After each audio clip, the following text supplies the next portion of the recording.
Hi hello ನಮಸ್ತೆ ಸ್ನೇಹಿತರೆ, ನಾನು ನಿಮ್ಮ ಪ್ರೀತಿಯ ಸಾಗರ್ ಮಾತಾಡ್ತಾ ಇದ್ದೀನಿ. ಸ್ನೇಹಿತರೆ, ಏನಪ್ಪ ವಿಷಯ ಅಂದರೆ ಇವತ್ತು ಅಖಿಲ ಭಾರತ ಮುಷ್ಕರ ನಡೀತಾ ಇದೆ. ಎಲ್ಲಿ ಅಂದರೆ ಶ್ರೀ ಸಿದ್ಧಲಿಂಗಯ್ಯ ವೃತ್ತದಲ್ಲಿರುವಂಥ ಹಳೆ ಬಸ್ ಸ್ಟ್ಯಾಂಡ್ ನಿಲ್ದಾಣದಲ್ಲಿ ಬನ್ನಿ ಇವರು ಏನು ನಮ್ಮ ರೈತರಾಗಿರ್ಬೋದು, ನಮ್ಮ ಕಾರ್ಮಿಕರಾಗಿರ್ಬೋದು, ಅವ್ರಿಗೆ ಸಂಬಂಧಪಟ್ಟಂಥ ಒಂದು ಏನು ಮತ್ತೊಂದೊಂದು ವಿಷಯಗಳಲ್ಲಿ ಅವರು ಪಾಪ ಅವ್ರಿಗೆ ಆಗಿತ್ತಿರುವಂಥ ಒಂದು ಅನ್ಯಾಯದಿಂದ ಇವತ್ತು ಹೋರಾಟ ಮಾಡುತ್ತಿದ್ದಾರೆ. ಬನ್ನಿ ಇವತ್ತು ಆದಷ್ಟು ನಾವು ಅವ್ರಿಗೆ ಸಪೋರ್ಟ್ ಮಾಡೋಣ. ಆದಷ್ಟು ವಿಡಿಯೋ ನೀವು ಕೂಡ ಈ ವಿಡಿಯೋನೆಲ್ಲ ಶೇರ್ ಮಾಡಿ, ಲೈಕ್ ಮಾಡಿ, ಸಪೋರ್ಟ್ ಮಾಡಿ ಸ್ನೇಹಿತರೆ. ಬನ್ನಿ ನೋಡೋಣ. ರೈತರ ಮಗನಾಗಿ ಪ್ರೆಸೆಂಟ್ ಇವಾಗ ಕಾರ್ಮಿಕ ರೈತರ ಮಗನಾಗಿ ಹುಟ್ಟಿ ಈಗ ಕಾರ್ಮಿಕರಾಗಿ ಬೆಳೀತಾ ಇದ್ದಾರೆ ಅಂದ್ರೆ ಅವರಿಗೆ ಇವು ಬರ್ತಾ ಕಾನೂನುಗಳು ಯಾವ ಮಟ್ಟದಲ್ಲಿದ್ದಾವೆ ಅನ್ನೋ ರೋಷ ನಮ್ಗೆಲ್ಲರಿಗೂ ಗೊತ್ತಾಗಿದೆ. ಈ ಒಂದು ರೋಷ ಹಾಕಿ ಪ್ರತಿಯೊಬ್ಬ ಕಾರ್ಮಿಕರು ತಿಳ್ಕೋಬೇಕು ಅಂತೇಳಿ ಮುರಳಿ ಅವರಿಗೆ ಜೆಸಿಬಿ ಪರವಾಗಿ ಕೆಲಸ ಮಾಡ್ತಾರೆ.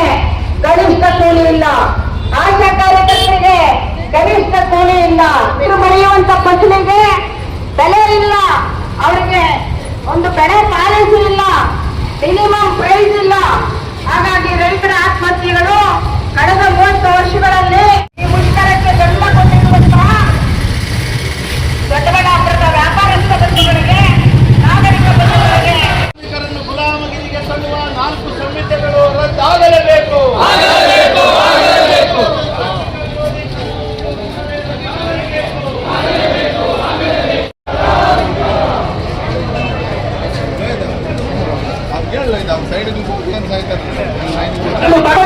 ಅದೇ ತರ ಈಗ ಮಾಡ್ತಿರೋದು ಬ್ರಿಟಿಷ್ ನಮ್ಮ ದೇಶ ಬಿಟ್ಕೊಂಡು ನಮ್ಮನ್ನೆಲ್ಲ ನಾಶ ಮಾಡ್ತಿದ್ದಾರೆ.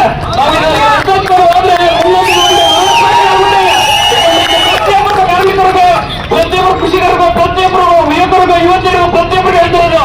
ಯಾಕಂದ್ರೆ ನಾವು ಮುಂದೊಂದು ದಿನ ಇದೇ ತರ ಬಿಟ್ಕೊಂಡು ಸಮಾಧಾನವಾಗಿ ಹೋಗ್ತಾ ಇದ್ರೆ ಮುಂದೊಂದು ದಿನ ಬದುಕೋಕೆ ಭಾರಿ ಕಷ್ಟ.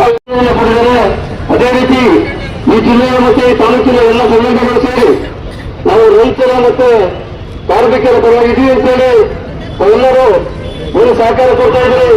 ಅದೇ ರೀತಿ ಈ ಒಂದು ಕಾರ್ಮಿಕರಿಗೆ ಮತ್ತು ರೈತರಿಗೆ ಆಗುವಂತ ಕಾರ್ಮಿಕರಿಗೆ ಮತ್ತು ರೈತರಿಗೆ ಆಗುವ ಒಂದು ಕಾಯ್ದೆಗಳನ್ನ ವಿರುದ್ಧವಾದಂತಹ ಕಾಯ್ದೆಗಳನ್ನು ವಾಪಸ್ ಪಡೆಯುವಂತ ಸರ್ಕಾರವು ಎಲ್ಲರೂ ಒಗ್ಗಟ್ಟಾಗಿ ನಾವು ಈ ಒಂದು ಹೋರಾಟದಲ್ಲಿ ಭಾಗವಹಿಸಿ ನ್ಯಾಯ ಒದಗಿಸುವಂತ ಕೆಲಸ ಮಾಡಬೇಕು. ಅದೇ ರೀತಿ ನಾವು ರೈತರಿಗೆ ಇವತ್ತು APMC ಕಾಯ್ದೆ ಇರ್ಬೋದು, ಭೂಸ್ವಾಧೀನದ ವಿರುದ್ಧ ಕಾಯ್ದೆಗಳಿರ್ಬೋದು, ಇವೆಲ್ಲವನ್ನು ಹಿಂಪಡಿಬೇಕು. ಇವತ್ತು ಸರ್ಕಾರಗಳು, ಇವತ್ತು ಸರ್ಕಾರ ರೈತರಿಗೆ ಬಹಳಷ್ಟು ತೊಂದರೆ ಕೊಡ್ತಾ ಇದೆ. ಇಲ್ಲಿ ನೋಡಿ, ಇಡೀ ಬೆಂಗಳೂರು ಗ್ರಾಮಾಂತರ ಜಿಲ್ಲೆಯಲ್ಲಿ ಇವತ್ತು ಬೆಂಗಳೂರಿನಲ್ಲಿ ಭೂಸ್ವಾಧೀನ 40 ಭೂಮಿಗಳನ್ನ, ರೈತರ ಭೂಮಿಗಳನ್ನ ಬಲವಂತವಾಗಿ ಕಿತ್ತುಕೊಂಡಿದೆ. ಇವತ್ತು ಅದೇ ರೀತಿ ನಮ್ಮ ಚಂದ್ರಾಪುರ ಭಾಗದಲ್ಲಿ ನಾವು ಸುಮಾರು 3 ವರ್ಷಗಳ ಕಾಲ ಸತತ ತಮ್ಮೆಲ್ಲರ ಎಲ್ಲ ಸಂಘಟನೆಗಳು ಸರ್ಕಾರದಿಂದ ನಾವು ಸತತವಾಗಿ ಹೋರಾಟ ಮಾಡಿ ಸರ್ಕಾರಕ್ಕೆ ನಾವು ಅನೇಕ ಮುಷ್ಕರಗಳ ಮೂಲಕ ನಾವು ಸರ್ಕಾರವನ್ನು ಎದುರಿಸಿ ಸರ್ಕಾರಕ್ಕೆ ಎಚ್ಚರಿಕೆಯನ್ನು ಕೊಡುವ ಮೂಲಕ ನಾವು ಆ ಒಂದು ಹೋರಾಟವನ್ನು ಯಶಸ್ವಿಗೊಳಿಸಿ ನಮ್ಮ ಭೂಮಿಯನ್ನು ಉಳಿಸಿಕೊಂಡಿದ್ವಿ. ಅದೇ ರೀತಿ ಈ ಕಾರ್ಮಿಕರು ಇವತ್ತು ಇಡೀ ಏನು ದೊಡ್ಡಾಪುರದಲ್ಲಿರ್ತಕ್ಕಂಥ ಅನೇಕ ಕಾರ್ಖಾನೆಗಳಿದ್ದಾವೆ, ಇವುಗಳಲ್ಲಿ ಈಗಾಗಲೇ ಹೊಸದಾಗಿ ಪ್ರಾರಂಭ ಆಗ್ತಾ ಇದ್ದಾವೆ. ಎಲ್ಲ ಕಾರ್ಮಿಕ ಮುಖಂಡರು, ಎಲ್ಲ ಕಾರ್ಮಿಕರು ಸೇರಿ ಇವತ್ತು ಇಡೀ ದೇಶದಲ್ಲಿ ರೈತ ಎಷ್ಟು ಮುಖ್ಯನೋ, ಈ ದೇಶಕ್ಕೆ ಅನ್ನ ಕೊಡುವ ರೈತ ಎಷ್ಟು ಮುಖ್ಯನೋ, ದುಡಿಯುವ ವರ್ಗ ಇವತ್ತು ಕಾರ್ಮಿಕರು ಅದೇ ರೀತಿ ಬಹಳಷ್ಟು ಇವತ್ತು ದುಡಿಮೆಯಿಂದ ಇಡೀ ದೇಶವನ್ನ ಆ ಒಂದು ಉತ್ಪಾದನೆಯ ಮೂಲಕ ಪಡಿತಕ್ಕಂಥ ಒಂದು ಶ್ರಮಜೀವಿಗಳು ಅಂತೇಳಿ ಇವತ್ತು ಸರ್ಕಾರ ಇವತ್ತು ಈಗಾಗಲೇ ಎಲ್ಲರೂ ಮಾತಾಡಿದ್ದಾರೆ. ಪ್ರಧಾನಿ ಯಾವ ರೀತಿ ಈ ದೇಶಕ್ಕೆ ಒಂದು ಬಡವರ ಪರವಾಗಿ ನಿಲ್ತಾ ಇಲ್ಲ, ಅವರು ಕಾರ್ಪೊರೇಟ್ ಕಂಪನಿಗಳ ಪರವಾಗಿ ನಿಲ್ತಾ ಇದ್ದಾರೆ. ಅವರ ಏನಿದ್ರು ದೊಡ್ಡ ದೊಡ್ಡ ಕಾರ್ಪೊರೇಟರ್ಗಳು ಆ ಒಂದು ಕಂಪನಿಗಳ ಪರವಾಗಿ ಅವರು ಮನೆ ಹಾಕ್ತಾ ಇದ್ದಾರೆ, ಕಾರ್ಮಿಕರ ಪರವಾಗಿ ಮನೆ ಹಾಕ್ತಾ ಇಲ್ಲ, ಅವರ ಪರವಾಗಿಲ್ಲ ಅನ್ನೋ ಒಂದು ಮಾತನ್ನ ಈಗಾಗಲೇ ಮಾತಾಡಿದ್ದಾರೆ. ಅದೇ ರೀತಿ ರಾಜ್ಯ ಸರ್ಕಾರ ಸಹ ಇವತ್ತು ಅಧಿಕಾರಿಗಳು ಏನ್ ಮಾಡ್ತಾ ಇದ್ದಾರೆ, ಇವತ್ತು ಕೆಲವು ಜಮೀನುಗಳನ್ನ ಇವತ್ತು ನಮ್ಮ ದೇವನಹಳ್ಳಿ ತಾಲೂಕಲ್ಲಿ ಸುಮಾರು 100 ಫೈಲ್ಗಳು, ಅಂದ್ರೆ ಒಬ್ಬೊಬ್ರು ಬೋಗಸ್ ದಾಖಲೆಗಳು, ಒಬ್ಬೊಬ್ರು 4 ಎಕರೆ ಸೃಷ್ಟಿಯಾಗಿರೋ ಡಾಕ್ಯುಮೆಂಟ್ಗಳು ಇವತ್ತು ಚಂದ್ರಾಪುರ ಭಾಗದಲ್ಲೇ ಇವತ್ತು 800 ಎಕರೆ ಮೊನ್ನೆ ತಾನೇ ಆ ಡಾಕ್ಯುಮೆಂಟ್ ಸೃಷ್ಟಿ ಮಾಡಿದ್ದಾರೆ.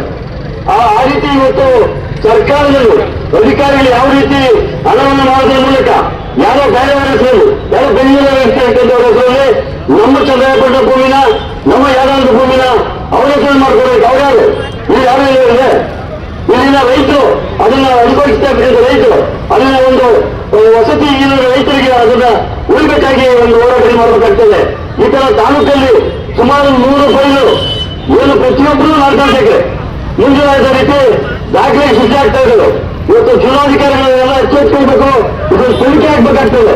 ಅದೇ ರೀತಿ ಈ ಒಂದು ಮುಷ್ಕರ ಯಶಸ್ವಿಯಾಗಲಿ ಇವಕ್ಕೆಲ್ಲ ಎಲ್ಲರೂ ಸಹ ನಾವು ಜೊತೆಲಿದ್ದು ಈ ಹೋರಾಟವನ್ನ ಗೆಲ್ಲಬೇಕು, ಹೋರಾಟಕ್ಕೆ ಗೆಲ್ಲೋದಕ್ಕೆ ನಾವೆಲ್ಲ ಸಹಕಾರ ಕೊಡ್ತೇವೆ ಅಂತ ಹೇಳ್ತಾ ನನ್ನ ಮಾತಾಡೋದಕ್ಕೆ ಅವಕಾಶ ನಾನು ಮಾತಾಡಿಸ್ತಾ ಇದ್ದೀನಿ. ನಮಸ್ಕಾರ. ಆತ್ಮೀಯ ಸ್ನೇಹಿತರೆ, ಏನಿವತ್ತು ನಮ್ಮ ಕಾರ್ಮಿಕರಿಗೆ ಮತ್ತು ರೈತರಿಗೆ ಏನು ಅನ್ಯಾಯ ಆಗಿದೆ ಅದರ ವಿರುದ್ಧ ನಮ್ಮ ಭಾರತ್ ಬಂದು ಇಡೀ ದೇಶಾದ್ಯಂತ ಇವತ್ತು ಏನು ಬಂದು ಕರೆ ಕೊಟ್ಟಿದೆ, ಅದಕ್ಕೆಲ್ಲರೂ ನೀವು ತುಂಬಾ ಸಹಕಾರ ಕೊಟ್ಟಿದ್ದೀರಾ. ಇನ್ನಷ್ಟು ಕೆಲವರು ಕಾರ್ಮಿಕರು ಬರಬೇಕಾಗಿತ್ತು, ಅವರಿಗೂ ಬರಬೇಕು ಅಂತ ಆಸೆ ಇದೆ. ಆದರೆ ಮಾಲಕರು ಅವರಿಗೆ ಬೇರೆ ಬೇರೆ ಒತ್ತಡಗಳು ಹಾಕಿ ಕೆಲಸ ಕರ್ಕೊಳ್ಳೋದ್ರಿಂದ ಅವರು ಬರೋಕ್ಕಾಗಿಲ್ಲ. ಅವ್ರು ಬಂದಿಲ್ಲ ಅಂತ ನಾವು ನಿರಾಸೆ ಆಗಬೇಡ. ನಮ್ಮ ಜನಸಂಖ್ಯೆ ಕಮ್ಮಿ ಇರ್ಬೋದು, ನಮ್ಮ ಹೋರಾಟ ಗಟ್ಟಿ ಇರುತ್ತೆ.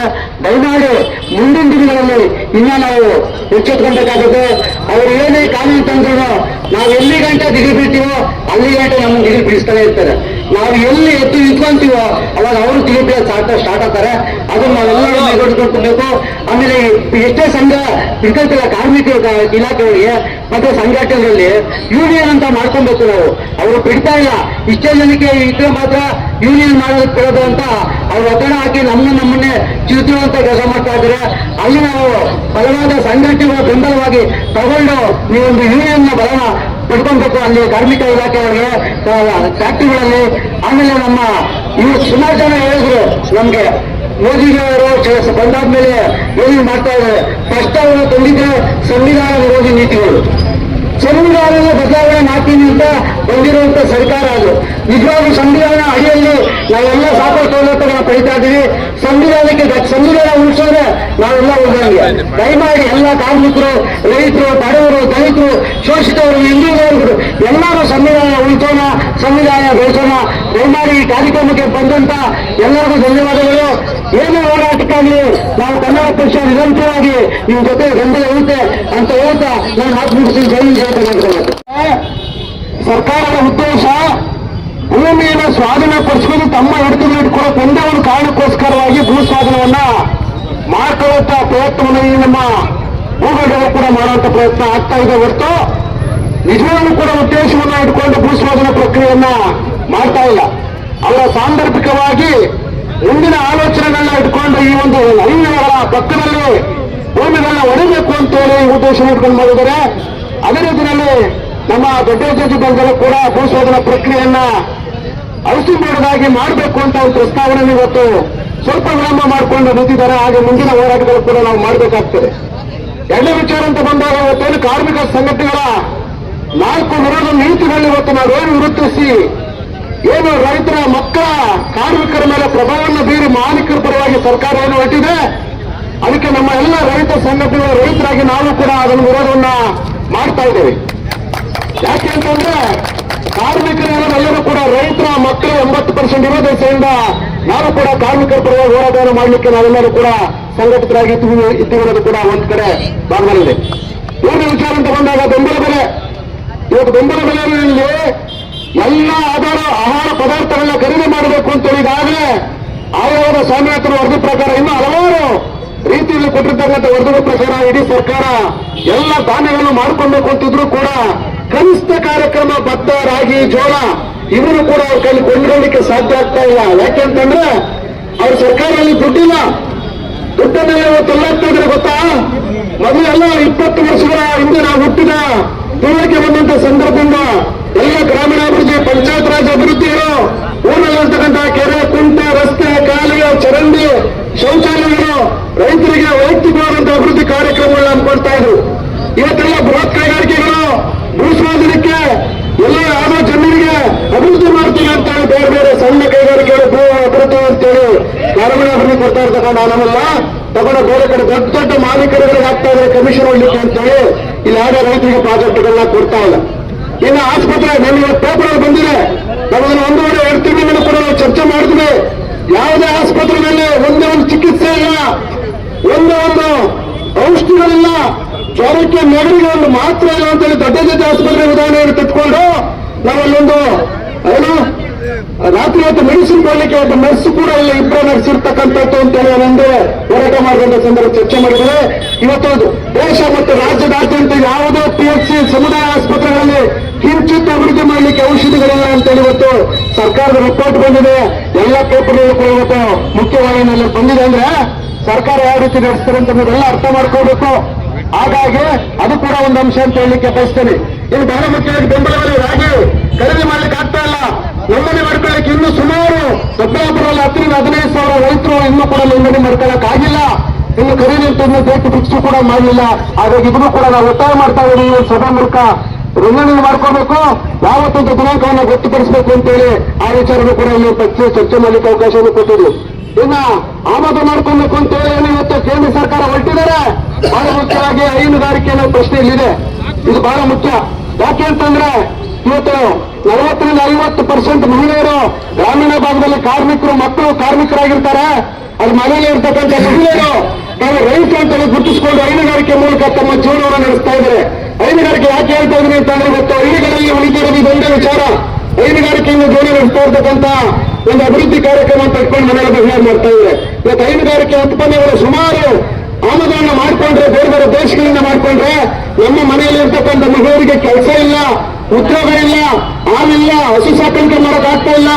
ಎಲ್ಲರೂ ಕೂಡ ಪಶು ಆಹಾರ ಬೆಲೆ ಇವತ್ತು 1,500,000 ಮುಟ್ಟಿದೆ. ಕೂಸ ಇರ್ಬೋದು, ಹಿಂಡಿ ಇರ್ಬೋದು, ಪಶು ಆಹಾರ ಇರ್ಬೋದು, ಯಾವುದೇ ಉತ್ಪಾದನೆ ಮಾಡ್ಲಿಕ್ಕೆ ಆಗ್ತಾ ಇಲ್ಲ, ಕೊಂಡ್ಕೊಳ್ಳಿಕ್ಕೆ ಆಗ್ತಾ ಇಲ್ಲ. ಇಂತಹ ಸಂದರ್ಭದಲ್ಲೂ ಕೂಡ ಇವತ್ತು ಮಾರ್ಕೆಟ್ಗೆ ಹೈನುಗಾರಿಕೆನಲ್ಲಿ ಹಾಲು ಉತ್ಪಾದನೆ ಮಾಡ್ತಾರೆ ಅಂತಂದ್ರೆ ನಮ್ಗೆ ಹೆಮ್ಮೆಯ ವಿಚಾರ. ಇವೇನೇನು ಬಂತು, ಆಮದು ಬಂತು ಅಂತಂದ್ರೆ ರೈತರ ಕುಟುಂಬ ನಾಶ ಆಗ್ತದೆ, ಕಾರ್ಮಿಕರು ನಾಶ ಆಗ್ತಾರೆ, ಆದಾಯದಲ್ಲಿ ಸಾಯುವಂತ ಪರಿಸ್ಥಿತಿ ಇವತ್ತು ರೈತರ ಮಕ್ಕಳಿಗೆ ಬರ್ತಾ ಇದೆ.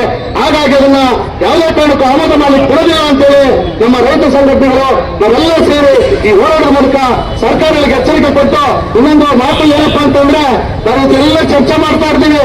ಆದ್ರೆ ಚುನಾವಣೆ ಬಂದಂತ ಸಂದರ್ಭದಲ್ಲಿ ನಾವು ಕಾರ್ಮಿಕರು ಅಂತ ನೋಡೋದಿಲ್ಲ, ರೈತರು ಅಂತ ನೋಡೋದಿಲ್ಲ, ಪಕ್ಷಗಳನ್ನ ಗುರುತು ಹಾಕೊಂಡು ತಾವು ಶಾಲೆಗಳನ್ನ ಹಾಕೊಂಡ್ಬಿಟ್ಟು ಅವ್ರ ಹಿಂದೆ ನಾವು ಜರುಗ್ತಾ ಇರ್ತೀವಿ. ಹಾಗಾಗಿ ನಾವು ರೈತರ ಪರವಾಗಿದ್ದೀವಿ, ಕಾರ್ಮಿಕರ ಪರವಾಗಿದ್ದೀವಿ ಅಂತಂದ್ರೆ ನಾವೆಲ್ಲರೂ ನಮ್ದಾದಂತ ಒಂದು ಪಕ್ಷವನ್ನು ಮಾಡಿಕೊಂಡು ಅಭಿವೃದ್ಧಿ ಮಾಡಲಿಕ್ಕೆ, ಸೆಲೆಕ್ಷನ್ ನಡೆಸಲಿಕ್ಕೆ, ಚುನಾವಣೆ ನಡೆಸಲಿಕ್ಕೆ ನಾವೆಲ್ಲರೂ ಒಕ್ಕಡೆ ಹೋಗ್ಬೇಕು ಅನ್ನೋದು ಕೂಡ ನಮಗೆ ಪ್ರಶ್ನೆ ಮಾತನಾಡಲಿಕ್ಕೆ ಅವಕಾಶ ಮಾಡಿಕೊಟ್ಟು ಎಲ್ರಿಗೂ ಹೊಂದಿಸಿ ನನ್ನ ಮಾತನ್ನ ಮುಗಿಸ್ತಾ ಇದ್ದೀನಿ. ನಮಸ್ಕಾರ. ರೈತ ಕಾರ್ಮಿಕರ ಐಕ್ಯತೆ ಚುನಾವಣೆ ದೇಶಾದ್ಯಂತ ಸಾರ್ವತ್ರಿಕ ಮುಷ್ಕರ ಯಶಸ್ವಿಯಾಗಲಿ. ಮುಷ್ಕರಕ್ಕೆ ಬೆಳಗ್ಗೆಯಿಂದ 6 ಗಂಟೆಯಿಂದನೂ ನಮಗೆ ಸಪೋರ್ಟ್ ಮಾಡಿದಂತ ಏನು ಈ ಕಾನೂನು ಪೊಲೀಸ್ ವ್ಯವಸ್ಥೆ, ಅವ್ರಿಗೂ ಸಹ ನಿಮ್ಮೆಲ್ಲರ ಪರವಾಗಿ ಒಂದು ಅಭಿನಂದನೆಗಳನ್ನು ತಿಳಿಸ್ತಾ ಇದ್ದೀವಿ. ಆಗ ಮಾಧ್ಯಮ ಮಿತ್ರದವರು ಈಗ ನಮಗೆ ಬೆಳಗ್ಗೆಯಿಂದನೂ ಸಪೋರ್ಟ್ ಮಾಡಿದ್ದಾರೆ.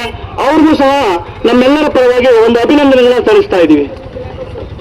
ದೇವರಳ್ಳಿಯಿಂದ ಬಂದು ನಮ್ಮ ದೊಡ್ಡಬಳ್ಳಾಪುರದಲ್ಲಿ ಪಾಲ್ಗೊಂಡಿರೋದಕ್ಕೆ ನಮ್ಮ ದೊಡ್ಡಬಳ್ಳಾಪುರ ತಾಲೂಕಿನ JCT ಪರವಾಗಿ ಸ್ಪೆಷಲ್ ಥ್ಯಾಂಕ್ಸ್, ಎಲ್ಲರೂ ವಿಶೇಷ ವಂದನೆಗಳನ್ನು ತಲುಪಿಸ್ತಾ ಇದ್ದೀವಿ. ಇಲ್ಲಿಗೆ ಕಾರ್ಯಕ್ರಮ ಮುಕ್ತಾಯವಾಯಿತು.